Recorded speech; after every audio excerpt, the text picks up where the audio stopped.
Magandang umaga po sa inyong lahat. Magandang umaga po.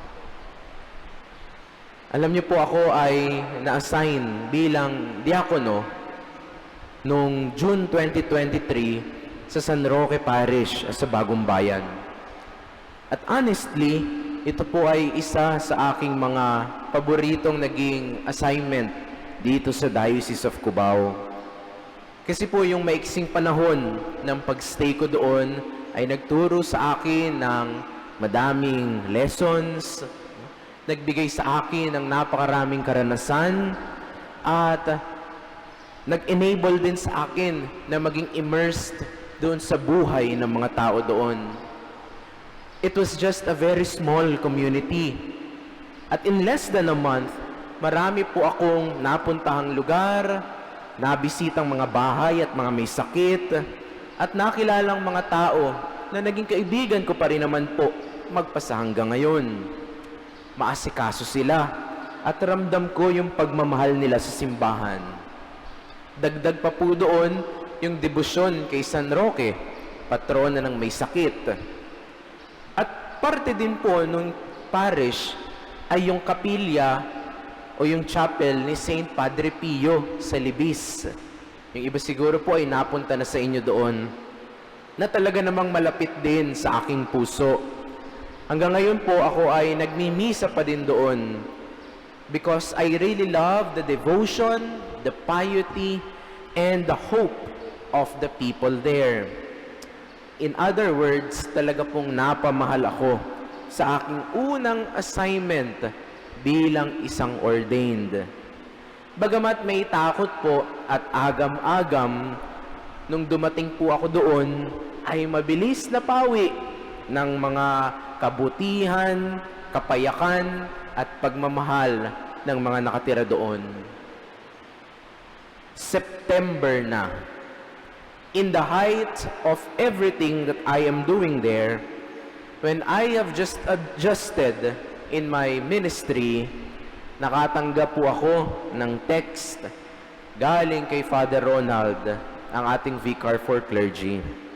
Sabi po niya sa akin, Edril, by the middle of the month, you will already transfer to your next assignment. You are assigned by the bishop to be a resident deacon of the cathedral in Cubao.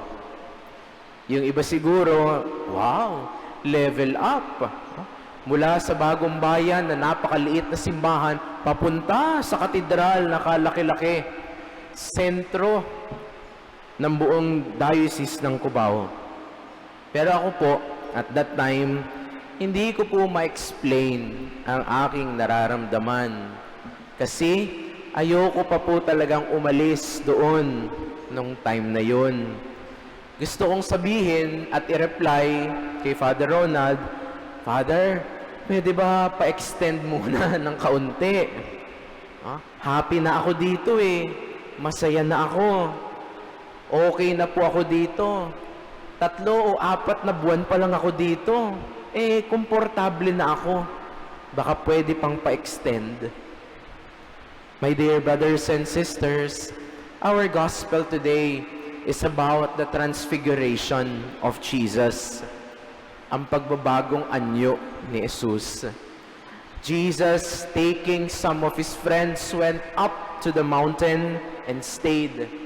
At habang sila po ay nagdadasal, something really wonderful happened. Jesus was transfigured, he was changed, yung kanyang mukha naging puting-puti, parang araw, and his clothes became dazzling white. Biglang nagbagong anyo.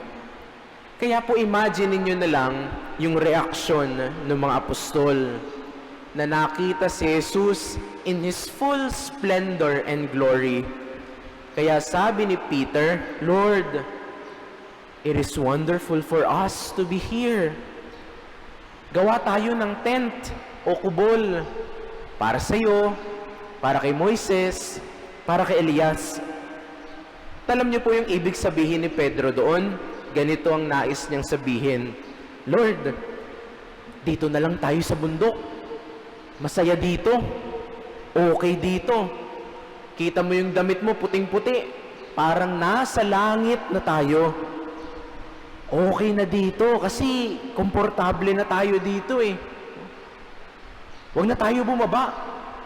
Walang hirap at problema dito sa bundok. Sarap buhay kaya dito. Yung mga nasa Jerusalem, bahala na sila dong maghirap. Basta tayo dito sa taas, okay tayo. Comfort zones. And you see, many times, we get so used to different situations, titles, routines, and even relationships. Nakasanayan na natin eh. Kahit alam mong mali, okay na to. Komportable na ako dito eh. Kahit alam nating masama, okay lang yan. Basta happy tayo. Di baling mali. Kahit alam natin na mas mag-grow tayo sa iba, settled na ako dito eh. Papahirapan ko pa ba yung sarili ko? Wag na. Wag na ako mag-try ng iba. Okay na to. Dear brothers and sisters, many times we become so afraid of venturing into something really unknown to us. We become paralyzed because we do not want to explore our discomfort zones. At meron pong panlaban dito, sabi ni San Ignacio, agere contra, sabi niya, or to act against, to willfully choose to go against our unhealthy tendencies. Yes, it will unsettle us. Yes, it will be very difficult. Yes, it will make us uncomfortable. Magkakaroon tayo ng agam-agam, takot at pangamba. But going against our default safety mode, choosing the hard decisions, facing our own shadows, and treading the path of the road less traveled can eventually lead to self-awareness, growth, and success. Dear friends, Jesus was transfigured on the mountain. At doon po nakita natin yung foretaste of our future glory with God. Patikim po, kumbaga, sa kabilang buhay na puno ng kaligayahan at kasaganaan. But we cannot stay forever on that mountain. Kung pwede nga lang po, doon na lang si Jesus sa bundok na iyon hanggang pagkabuhay. But Jesus needs to go down to experience pain, rejection, betrayal, scourging, crucifixion, and even death on the cross of shame and humiliation. Tandaan po natin, may Holy Week pa bago mag-Easter Sunday. And in other words, there will be a time when we have to leave our comfort zones and take a leap of faith. There will be a time when we need to descend from our own mountain of comforts, complacency, and false reality. We need to confront the hardest questions, discern the most unfavorable decisions, and face the darkest temptations in our lives. October 2023 na po, when I transferred here in the cathedral. Yung iba dyan, winelcome pa ako. Yan sila. If I didn't step down from my own mountain, hindi ko po kayo nakilala. Hindi ko matututunan ang maraming mga bagay at ma-appreciate yung mga tao na nandito ngayon na nagturo ng napakahalagang mga bagay sa akin.